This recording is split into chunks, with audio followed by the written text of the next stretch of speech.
Bonjour amis téléspectateurs de la TFC, vous suivez votre première émission de lecture. Je suis Karel Octave et c'est avec moi que vous allez pouvoir suivre la lecture. Et aujourd'hui nous lisons, aujourd'hui et pendant un moment, nous allons lire le livre d'un grand pasteur de Côte d'Ivoire, le pasteur Mohamed Sanogo. Voilà comment se présente l'un de ces livres que nous allons lire. Et le titre c'est « Je suis une personne heureuse, mon secret ». C'est une collection de vases d'honneur. Au revers du livre, on peut voir sa petite famille. Il a 4 enfants, dont 3 filles et 1 garçon. J'ai eu la chance de côtoyer ce couple et cette belle petite famille. Et croyez-moi, c'est une famille très épanouie. Et c'est pour cela que notre choix s'est porté sur ce livre, écrit par lui. Et nous pensons pouvoir ressortir de ce livre des secrets du pasteur Mohamed Sanogo, des enseignements aussi, et puis voir comment rendre notre vie plus heureuse avec Christ, mais avec aussi les secrets du pasteur Mohamed Sanogo. Ne perdons pas de temps, allons tout de suite à l'intérieur du livre. Là, on constate dans le sommet que nous avons 87 pages. Mais nous allons commencer par la 7e page, parce que c'est là même que commence le secret du livre, jusqu'à la 75e page. Donc, au chapitre 1, le secret, je lis. J'étais déjà chrétien, aimant le Seigneur et le servant de tout mon cœur, lorsqu'en classe de seconde, je rencontre un autre élève chrétien comme moi, qui dégageait une paix, une joie extraordinaire. En dépit des circonstances, il était toujours joyeux. Apparemment, j'avais plus de zèle que lui dans le service à Dieu, mais j'étais irritable, jugeant constamment les autres et je n'étais pas vraiment heureux. C'est à partir de cette rencontre que j'ai décidé de rechercher le secret du bonheur. Il prend comme référence Job 22, verset 28. « Aux décisions que tu prendras répondra le succès, et sur tous les chemins brillera la lumière. » Je continue quand il dit « La première chose dont je me suis rendu compte, c'est qu'il faut décider d'être heureux. » Il faut décider d'être heureux. Oui, vous devez décider d'être une personne heureuse.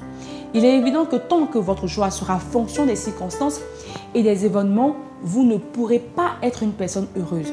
Il existera toujours des circonstances et événements tristes, malheureux, joyeux, banals, etc. Si votre humeur est fonction des événements, vous ne demeurez pas heureux. Étant donné que plus les années passent, plus on rencontre d'événements tristes, il est fort probable que votre joie naturelle s'amenuise avec le temps. C'est clair parce que on remarque que dans nos sociétés, on rencontre beaucoup de difficultés et les problèmes n'en finissent point. Vous êtes d'accord avec moi? Les problèmes n'en finissent point. On en rencontre toujours et on est amené à être responsable devant toute chose et à en faire face. Imaginez que toutefois qu'on rencontre des difficultés, toutefois on devient une personne triste. Toutefois, on les aborde en fonction de la gravité des événements. Vous imaginez qu'on ne sera jamais heureux. Voilà pourquoi il dit qu'on doit décider d'être heureux. Ça veut dire que quelque chose qui t'arrive comme circonstance, il faut que tu te dises que c'est pas grave, je veux être heureux. Si je ne dis pas qu'il faut se réjouir de tout et de tout, je ne pense pas que c'est ce qu'il voulait dire, parce que perdre un enfant sur le coup, il n'y a rien de drôle. On ne va pas se mettre à être heureux parce qu'on a perdu notre enfant, donc il faut être heureux, il faut être heureux. Je ne pense pas. Je pense que c'est plus les événements, les problèmes qu'on doit surpasser, des problèmes qu'on doit affronter. Par exemple, tu perds un emploi, tu perds ton emploi, tu te retrouves chômeur. Tu ne vas pas rester triste tout le temps de ton chômage. Il faut que tu te dises, d'accord, c'est une étape. Il faut que je me relève, que je passe à une autre étape. Et pendant ce processus, il faut que tu te mettes en tête que malgré ma situation, je demeure heureux. Il faut être tout le temps en joie, souriant, confié. Parce que voilà, c'est là même qu'on expérimente la foi en Christ. Parce que tu décides de laisser porter Christ tous tes fardeaux. Tu décides que ce que je vis actuellement comme situation, ce n'est pas moi qui peux la résoudre. c'est Dieu qui peut la résoudre. C'est Christ qui peut la résoudre. Du coup, je laisse tous ces problèmes à Christ. Il va s'en charger. Moi, tout ce que je sais, je lui fais confiance et il fera. En attendant, moi, je vis ma vie. Je fais comme je peux, je vis ma vie. J'essaie de vivre de façon épanouie. Comprenez? Et je pense que c'est cela même. C'est cela même. On rencontre plusieurs hommes de Dieu, qu'on trouve peut-être heureux, des personnes qui vivent certainement des difficultés comme toi et comme moi, mais qui sont toujours joyeux. On croirait même qu'ils n'ont pas de problème. Pourtant, si, ils en ont des problèmes. Mais ils décident d'être heureux. Et c'est ce qu'on doit faire. On doit décider d'être heureux, quel que soit ce qui se passe. Alors, la question qu'il pose, c'est, mais quel type de décision prendre pour devenir une personne heureuse? Et je pense que pour répondre à cette question, on ira dans le chapitre 2. Dans le chapitre 2, il dit le commandement du bonheur. Le commandement du bonheur. Je lis. L'amour est un commandement et en tant que tel, il doit surpasser les sentiments. À plus d'une occasion dans la vie, nos sentiments sont mis à rude épreuve. Plusieurs fois, votre cœur a envahi de maudire, de haïr, de rejeter. Mais à ces moments-là, quand vous vous souvenez du commandement qui vous prescrit d'aimer, vous dites à Dieu que c'est trop compliqué. Et pourtant, le Seigneur nous dit d'aimer. Jésus lui-même est pour nous l'exemple parfait. Il est celui qui, à la croix, dit « Père, pardonne-leur, car ils ne savent pas ce qu'ils font. » C'est extraordinaire de voir la démonstration de ce caractère qu'est l'amour. Il est important que les fils et les filles de Dieu communiquent en tout lieu et en tout temps l'amour, le pardon et la paix de Dieu. Nous défendons une partie, le royaume de Dieu. Et ce royaume a ses valeurs. Jésus a demandé de rechercher le règne de Dieu, car tant que le règne de Dieu n'est pas manifesté dans les cœurs, il ne peut pas y avoir la vraie paix et le vrai bonheur. C'est le royaume de Dieu qui donne ces choses. C'est le royaume de Dieu qui donne ces choses.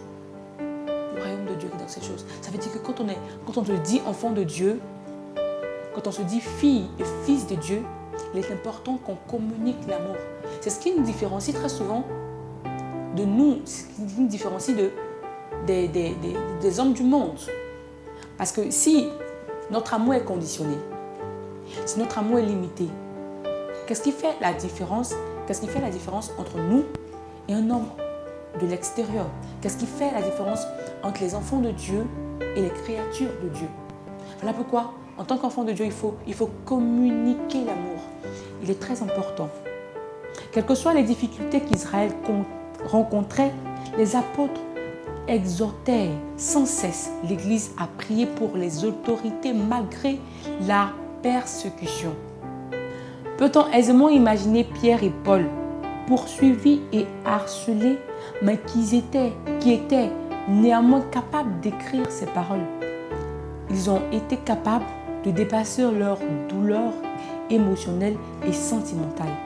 De même, nous devons surpasser nos émotions. Il est facile d'aimer quand tout va bien, c'est clair. Il est facile d'aimer quand tout va bien. Chacun de son côté peut toujours trouver une raison de mépriser, de vouloir se venger ou de souhaiter du mal à autrui. Mais en tant qu'enfants de Dieu, nous devons surpasser. Nous devons nous surpasser. En tant qu'enfants de Dieu, nous devons décider d'aimer Dieu, d'aimer notre prochain comme nous-mêmes, d'aimer nos ennemis. C'est vrai que c'est difficile, hein?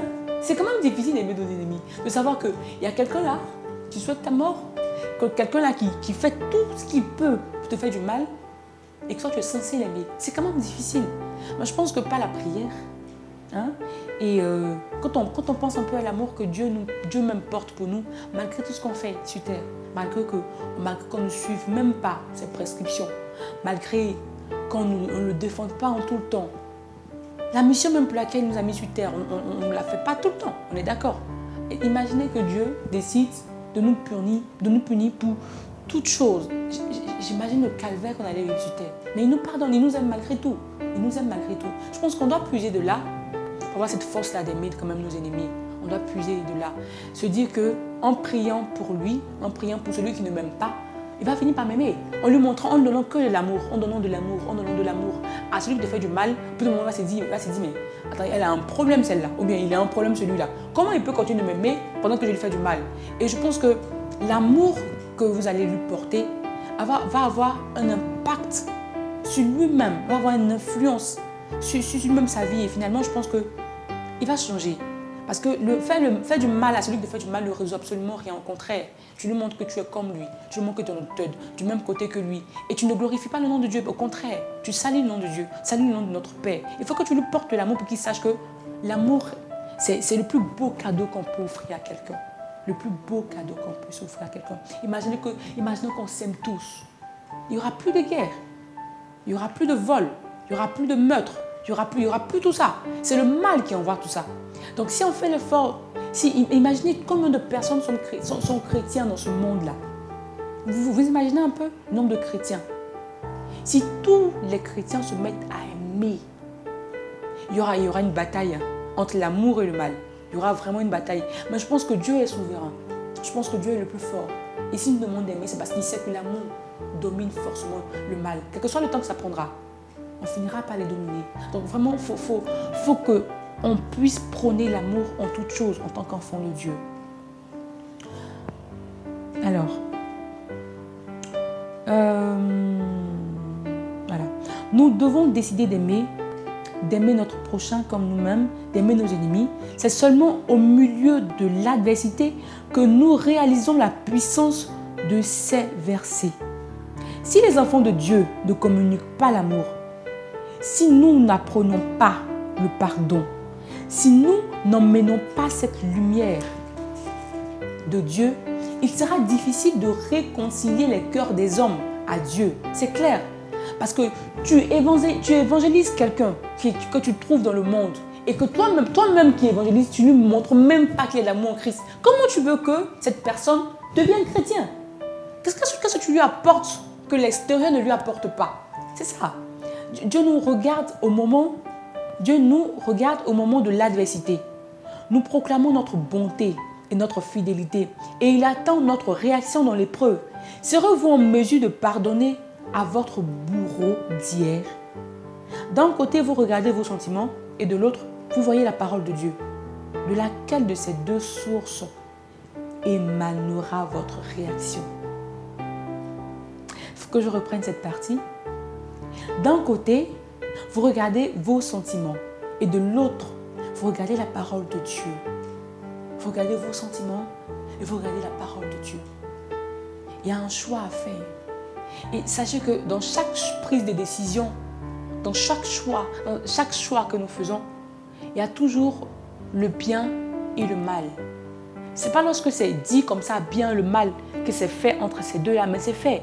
Parce que quand vous regardez vos sentiments, vous allez vouloir faire le mal. Et c'est là le choix du mal. Quand vous regardez la parole de Dieu qui prône l'amour, vous allez vouloir faire du bien. Et c'est là que vous faites un choix. Si vous décidez de faire du mal, vous avez décidé de regarder vos sentiments. Vous avez décidé de vous mettre dans le camp de l'ennemi, alors que vous êtes enfant de Dieu. Alors que vous êtes enfant de Dieu. Alors, nous allons continuer dans le chapitre 3, le secret en pratique.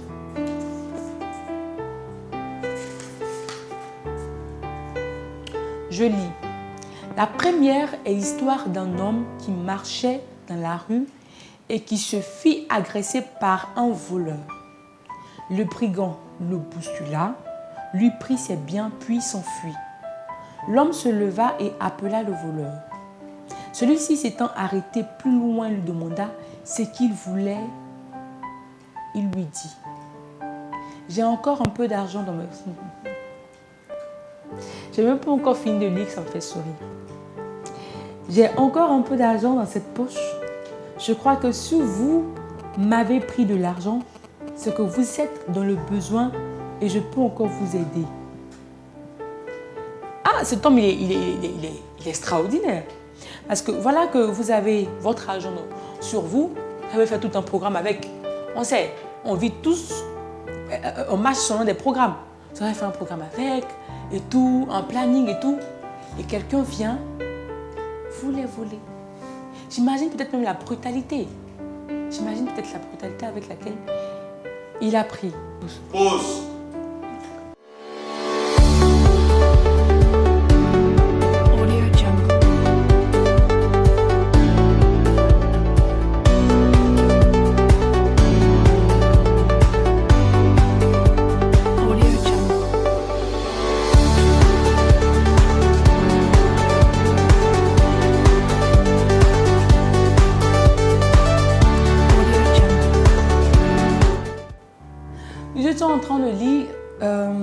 étions au 3e passage, au 3e chapitre, je crois.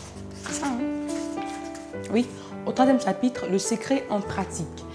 Et c'était l'histoire du vieil homme et le brigand. Je vais reprendre parce que ça m'a fait sourire. Je ne suis pas sûre que tout le monde ait bien compris, donc je vais reprendre. La première est l'histoire d'un homme qui marchait dans la rue et qui se fit agresser par un voleur. D'accord? Le brigand le bouscula. Et c'est dit, le bouscula. Ça veut dire qu'imagine un peu la rage, bien l'agressivité avec laquelle il est venu prendre ce qui ne lui appartenait pas. Donc le brigand le bouscula, lui prit ses biens, puis s'enfuit. L'homme se leva, ça veut dire qu'il était même à terre, même le sol. Donc l'homme se leva et appela le voleur. Celui-ci s'étant arrêté, tout le monde demanda ce qu'il voulait. Voilà. Quelqu'un qui était animé par l'esprit du mal, certainement. Et l'homme qui vient de se faire voler répond: j'ai encore un peu d'argent dans cette poche. Je crois que si vous m'avez pris de l'argent, c'est que vous êtes dans le besoin. Je peux encore vous donner. Donc je disais qu'on se rencontre, on fait tous des programmes. On ne se promène pas avec l'argent sans savoir ce qu'on va en faire. C'est clair. On décide forcément d'en faire quelque chose. Et voilà quelqu'un qui sort de nulle part, qui vous bouscule, vous tombez, vous prend tout ce qu'il peut et il s'en va. Normalement, on sait comment on réagit. Oh mais on se met à l'insulter, on se met à le maudire, on lui souhaite le mal. Non mais cet homme-là, il va mal finir, bien sûr qu'il va mal finir. Mais le vieux homme, qu'est-ce qu'il a fait? Je ne sais pas si c'est un vieux, mais le monsieur en question, qu'est-ce qu'il a fait? Il lui dit de revenir, prendre le reste d'argent qu'il a en poche. C'est tellement qu'il doit en avoir besoin. Et vous remarquez qu'on ne pense pas comme ça, on ne réfléchit pas comme ça. On se dit très souvent qu'il est juste méchant, on a tous besoin d'argent et tout. Donc s'il vole, il mérite d'être puni. Il mérite vraiment d'être puni. Je me rends compte qu'on ne pense vraiment pas comme ça. On rencontre des voleurs tout le temps, des braqueurs et tout. On n'a jamais pensé au fait qu'il doit en avoir besoin. C'est pour ça qu'il vole. Et je pense que c'est ça. Hein. Quelqu'un qui n'a pas besoin d'argent, il ne vole pas. Mais en même temps, tout le monde a besoin d'argent. Hein. Ce n'est pas pour autant qu'on se met à voler. Mais le vieil homme, il justifie. Ça veut dire que quand on te fait du mal, quand une personne te fait du mal, il faut penser à justifier cette personne. Est-ce que vous vous rendez compte de l'amour, ce que l'amour fait? Les gens disent que l'amour rend aveugle. Je ne pense pas que l'amour rend aveugle. Je pense que l'amour justifie tout. C'est ça. L'amour justifie tout. Qu'auriez-vous fait dans cette situation? Le pasteur vous demande, qu'auriez-vous fait dans cette situation? Mais moi, personnellement, si je n'avais pas lu ce livre, je suis chrétienne, c'est vrai. Mais j'allais crier à Dieu. Hein. J'allais crier à Dieu. Mon argent. Mais voilà que l'homme, au contraire, il justifie. Et donc, le pasteur Mohamed Sango continue, il dit, la majorité d'entre nous aurait crié au voleur.